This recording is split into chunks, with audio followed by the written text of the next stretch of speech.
Wala po ba kayo sa umagang ito, siya ang ating great provider. Amen? Siguro marami pong estado ng buhay po natin, iba't iba lang po ang ating mga pagsubok sa buhay. Amen? Minsan sa pamilya po natin. Amen? Amen? At purihin po ang Panginoon, nakasama natin si Brother Mar. Alam po natin, nakaranas si Brother Mar ng pagsubok. Lalo-lalo na sa finances, pero purihin po ang Panginoon. Dahil hindi po yun hindrance para tumigil, kundi magpatuloy sa paglingkod sa Panginoon. Palapakan po natin ang Panginoon. Sabi na, huwag po tayo daw mag-arimuhanan. So, pag trouble po ang ating puso, ang nangyayari po tayo sa atin, di ba? Lost po ating, yung peace of mind po natin, nawawala. Nawawala po tayo sa focus sa paglilingkod sa Panginoon. Diba? Amen.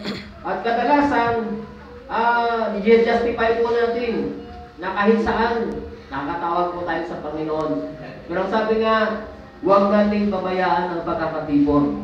Amen? At purihin po ang Panginoon. Sabi nyo nga, kung trouble po ang ating mga puso, di ba? Ibalik po natin yung unang pananampalataya po natin sa Panginoon. Amen? At sabi niya nga dito, i-continue ko lang po ang pagbasa. Sabi niya, Amen.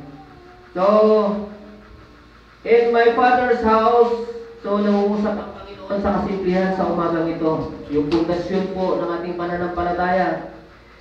In my Father's house are many mansions.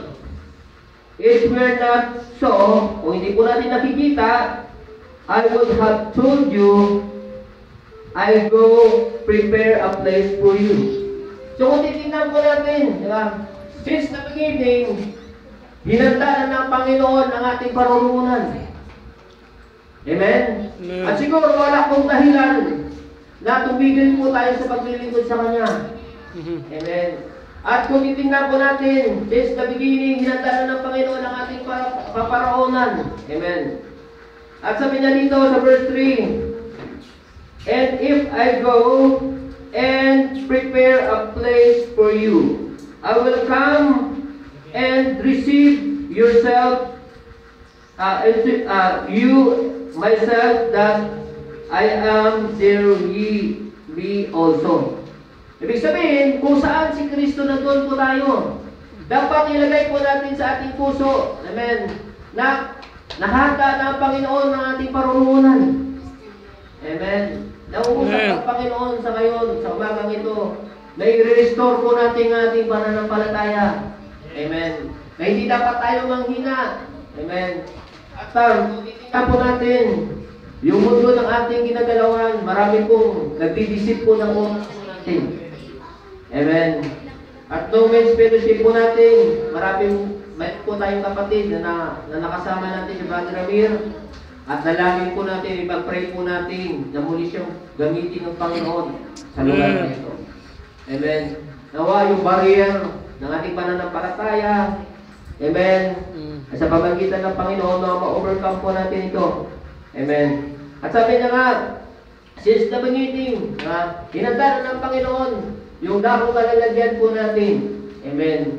Na yung dating pananampalataya po natin yung walang buhay, binigyan niya ito ng buhay. Amen. At amen po sa Genesis, amen. Ang Panginoon, kinrangit niya ang lahat ng bagay. Halaman, except everything. Amen. Bago po tayo kinrangit ng Panginoon. Amen. At kung titignan po natin, mula sa alikabok, binigyan niya ito ng hilinga. Binigyan niya ng buhay. Amen. At purihin po ang Panginoon. Diba? Binigyan po tayo ng pag-asa sa umaga ng Panginoon sa ating buhay. Amen. Talapakan po natin ang Panginoon. At kung minsan, hindi po tayo sa isip po natin, parang hindi po tayo makakapagpatuloy sa paglingkod. Dahil doon sa bigat na problema po natin. Pero purihin po ang Panginoon. Sabi nga, amen. Dapat i-keep po natin yung fully rest po natin sa Panginoon. Sa Kanya po tayo may kapahingahan. Amen. Hallelujah.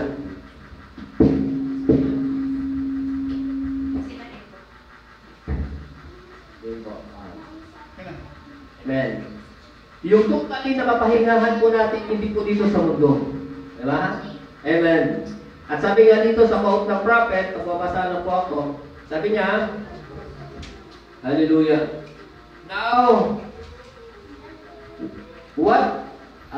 that's what Webster says, sabi niya. And the word restore to bring back. So dapat ipanumbalik po natin yung totoo paglilingkod po natin sa Panginoon. Amen. Hallelujah.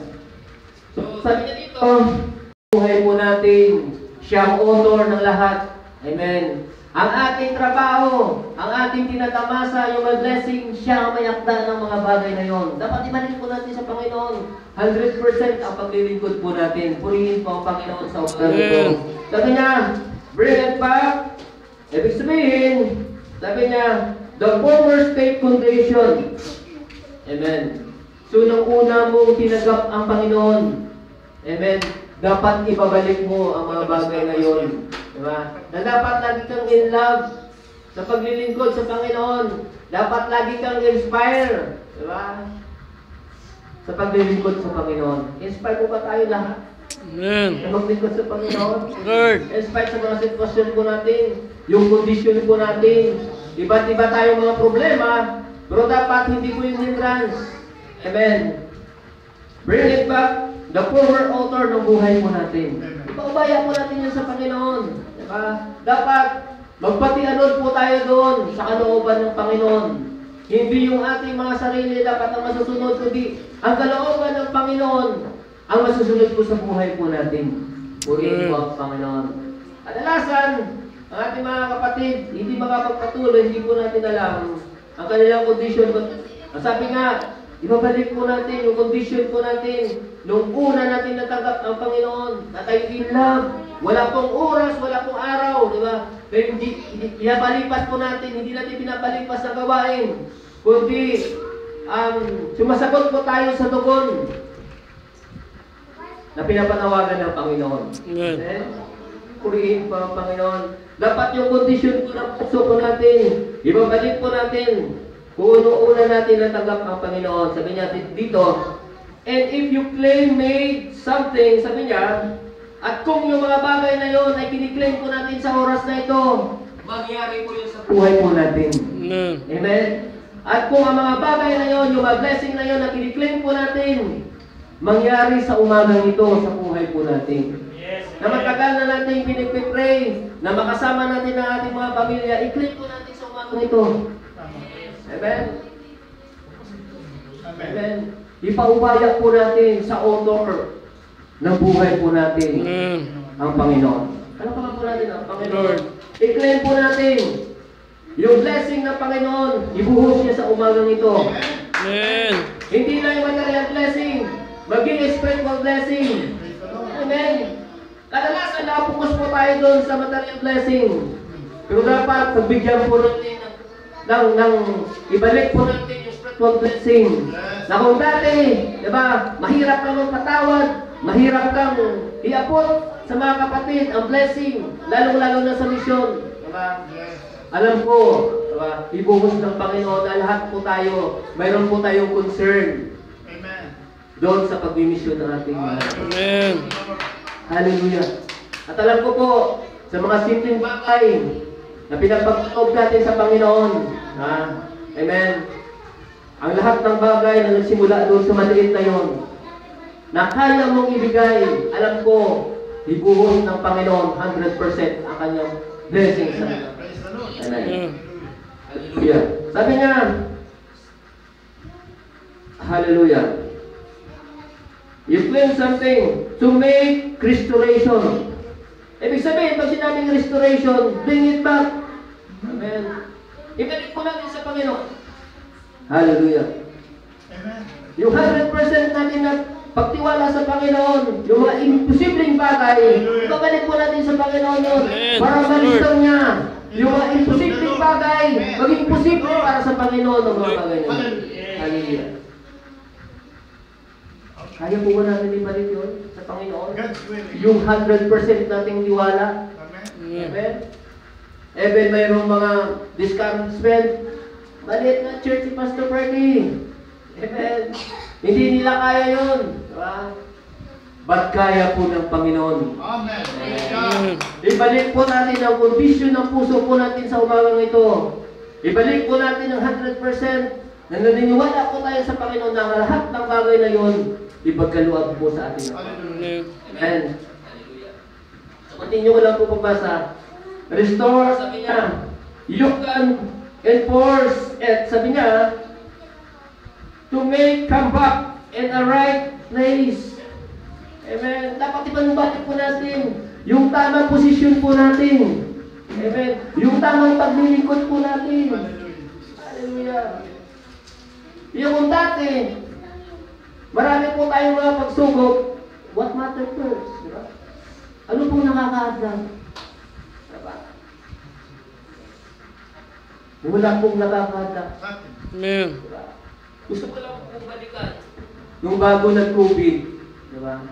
Marami pong mga pagsubok, pero hindi po hadlang sa ating paglilingkod sa Panginoon. Ngayon dapat nung face-to-face, diba? Ibalik po natin yung proper place, right place sa paglilingkod sa Panginoon. Amen? Huwag na po tayo dapat magdahilan. Mahirap ang buhay. Diba? Mahirap pagbigay sa Panginoon. Diba? Yung inuulugan ko, dati, amen, 700, ngayon 1,000 na. Amen. Dinadala lang tayo ng Panginoon sa mga bagay na yon para ma-manage natin yung blessing ng Panginoon.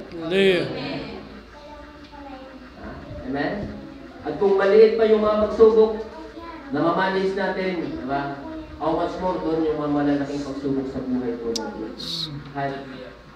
Sabi niya dito, continue ko lang sa pagbasa. Sabi niya, to restore means bring it back. Inulit po ulit. Diba? Yung restoration, diba? Ibabalik po tayo talaga ng Panginoon dun sa tamang posisyon po natin. Amen? Na yung mga gusot po natin, yung mga tampuhan po natin, diba? Aayusin ng Panginoon bago po tayo mag-rapture. Amen? Yung mga hindi po natin pagkasundo-sundo, alam, at naniniwala po ako, pagdating ng Panginoon, yung mga churches na hindi nagkasundo-sundo, yung mga kapatid na hindi nagsusundo-sundo, sa tamang panahon, ibabalik ng Panginoon sa tamang linya. Ito po yung oras na ibabalik po natin ang ating pananampalataya sa tamang right place. Sabi niya dito, or to restore, sabi niya, claim and enforcement, now, to bring anything back to right owner. So inulit niya ulit.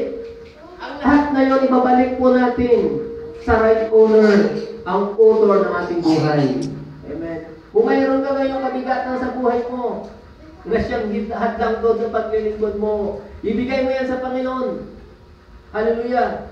At kung may mga problema ka, ibigay mo yan sa Panginoon. Marahil mayroon kang sakit, ibigay mo yan sa Panginoon. Siya ang author ng buhay ng Panginoon.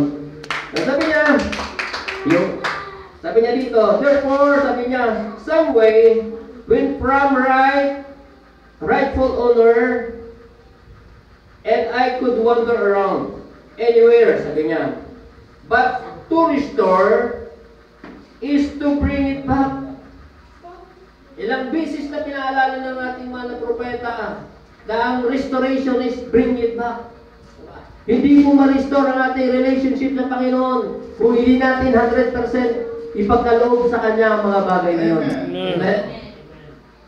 Hallelujah. Sabi niya, bring it back, sabi niya. For who really own, sabi niya, bring it back, sabi niya, the natural state, yung natural na estado natin, sabi niya, where was the first time? So, saan po yung una? Diba? Even po doon in the beginning, yung estado po natin, tayo po ang unique creation ng Panginoon. Hallelujah. And sabi niya, in order to to this, sabi niya dito, we have right and enforce the right condition of restoration to restore. Amen. Purihin ko ang Panginoon. So, ang tama pong restoration sa umagang ito ay tamang paglilingkod po natin sa Panginoon. Alam ng Panginoon ang puso ng bawat isa. Amen. At before the foundation of the world pa, alam ng Panginoon ang plano niya sa buhay mo. Amen. At sabi na nga sa Jeremiah, sabi niya, for I know the plan I have for you. Alam na ng Panginoon ang plano mo sa buhay mo. Kadalasan, kaya po tayo hindi patuloy naglilingkod. May sarili po tayong mga plano. Diba? Amen. At kung yung mga plano po natin ay nakakad lang doon sa paglilingkod po natin sa Panginoon, iwagnan po natin yun. Amen. At kung gusto natin mag-bless ang bawat isa, gusto po natin mag-bless ang bawat isa. Kapo natin ang Panginoon. Amen. Hallelujah. Ipabaya po natin sa Panginoon ang mga plano. Amen. Lord. Sabi niya dito, ituloy ko lang po sa pagbasa, sabi na ni Prophet Jeremiah, for I know the plans I have for you, declares the Lord, the plan to prosper you. Hallelujah. Pagtitingnan po natin, hindi lang po yung material things. Heaven po ang spiritual na pamamaraan, ibubuhos ng Panginoon sa buhay po natin. Hallelujah. No, kadalasan, spiritual type material, di ba? Kung ikaw ay tagad sa revelasyon, alam ko, yung material things, masusunod na lang po yun. Amen. Hallelujah. At alam ng Panginoon ang ating future. Amen. Hallelujah. Gusto ko pong mamasa sa ating sa Word of God sa umagang ito. Buksan po natin, dapat ito po yung laman ng ating puso. Philippians 1:3-5. Hallelujah.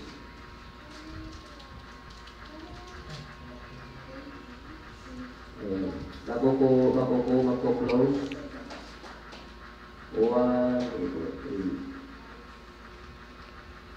Sabi niya dito, I think my God every remembrance of you. Sabi niya dito, always in prayer of mine for all making requests of joy. So dapat malagi po tayong mapanalangin. Amen. Pero kadalasan, pagka puno-puno po tayo ng pagsubok, hindi na po natin magagawa ang bagay na yun. Yes. Amen. Yeah. Subjected po tayo lahat dito, di ba? Pag-isip ka lang sa umaga, hindi na tayo makapagpasalamat sa Panginoon. Amen. Lalo-lalo na pagka may estudyante ka, pag-isip ka lang sa umaga, mag-prepare ka ng mga gamit nila, diba?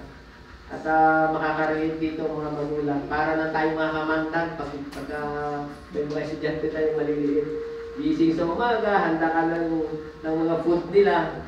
Pero yun po yung ating mission sa ating mga anak. Amen. At kung titingnan po natin, sabi nga dito na sa Philippians, dapat maging mapanalangin po tayo. Diba? Hindi lang po yung ating mga pamilya. Amen. With joy. Ibig sabihin, mayroon po tayong kagalakan na panalangin sila. Amen. Yung ating mga kapatid, na one of these days, ibabalik ng Panginoon, ma-restore ang kanilang pananampalataya. Amen. Amen. Hallelujah. Sabi niya dito, dapat ito po yung ating laman ng ating puso. For your fellowship, yung fellowship daw natin, the gospel from the first day until now. Amen. Dapat yung fellowship po natin, yung salita ng Panginoon, na mula doon sa unang araw hanggang ngayon. Continue. Amen. Kaya pala, kung titingnan ko natin ang ating mahal na pastor, laging nagpo-post. Mga kapatid, nandito na. Yun po yung panawatan ng Panginoon dahil sabi nga sa Philippians, dapat mula sa simula hanggang ngayon. Diba? Hindi lang ngayon, hanggang nag-aantay po tayo na pagbalik ng Panginoon. Puri po ang Panginoon. Hallelujah. So, sabi nga, panalangin po natin mga kapatid. Diba? Na i-restore ng Panginoon ng kanilang pananampalataya. Amen. At magbibigyan natin ng mahabang panahon si Brother Richie. At pulihin pa Panginoon sa umagang ito. Nawa nakabigay po sa atin ng inspirasyon ang salita ng Panginoon. Balik po natin ang ating pananampalataya. Yung right ng ating pananampalataya, noong una natin natanggap ang Panginoon, ibalik po natin yun. At kung mayroon man tayong mga kapatid na madalas hindi natin nakakasama, sabi nga sa Philippians, panalangin natin na with joy. Amen. Amen. At alam ko, mas powerful ang prayer. Diba? Amen. At kung nagawa na natin ang part natin, nabisita natin ang ating mga kapatid, wala po natin yung gagawin kundi daanin ulit sa pagpapanalangin ng mga bagay na yun. Amen? Nawa, pag-pray po natin yung ating men's fellowship, di ba? Dapat hindi lang ngayon. Mula sa simula, ngayon, hanggang po tayo nag-aantay sa Panginoon. Amen. Amen. Dapat lagi po tayo mag-fellowship. Praise the Lord. Pagsalusaluhan po natin yung gospel, yung salita ng Panginoon. Amen. Amen? Panginoon, sa umagang ito, at babalik po na bago po balik sa ating MC, tayo po yung manalangin, tayo po tumayo.